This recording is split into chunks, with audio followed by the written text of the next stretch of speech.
One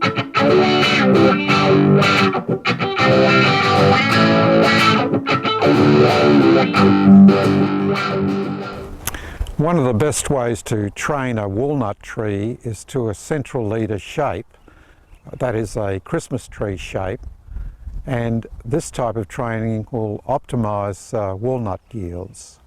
This is a 1-year-old walnut tree, and what we're trying to do is to encourage firstly shoots to grow at the base, and as the tree develops, shoots developing along the trunk higher up. But we also need to remove any unwanted shoots, like the ones at the base, to allow for trunk shaking in the future. To develop our central leader shape, we firstly need to encourage shoots to grow from the base of the tree, and we can do this in spring by scoring. Using this tool, we score the tree, and this blocks the movement of auxins from the apical bud and encourages the buds below the score mark to develop into lateral branches, which form the framework of the tree. The scoring affects buds for about 40 centimetres below the score mark by encouraging these buds to break.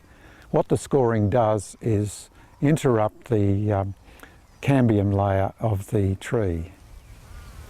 The scoring tool can be made from a paint scraper that can be purchased from a hardware store, and the scraper has a V-notch cut in it so we can score the tree easily.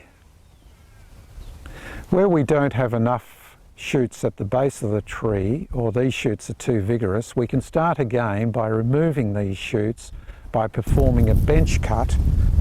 The bench cut is a horizontal cut that forces buds to develop from below the cut and also allows other buds further up the tree to develop at the same time. So we get a greater number of shoots developing of the same age. To manage the vigour in a central leader tree, we need to observe the 3-to-1 rule.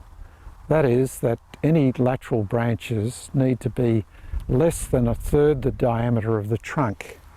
We see here that this branch is about half the size of the trunk, and what it does is channel the vigour of the tree into lateral branches and causes excessive shoot growth.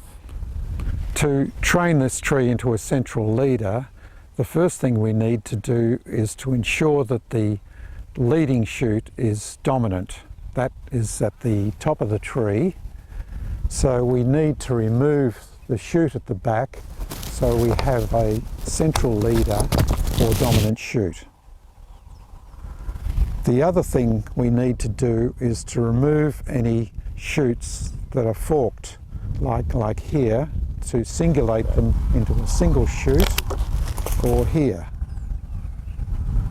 And we also need to reduce the vigour on some of the lateral shoots that don't obey the 3-to-1 rule, like these two shoots, by performing bench cuts to encourage a weaker shoot to develop.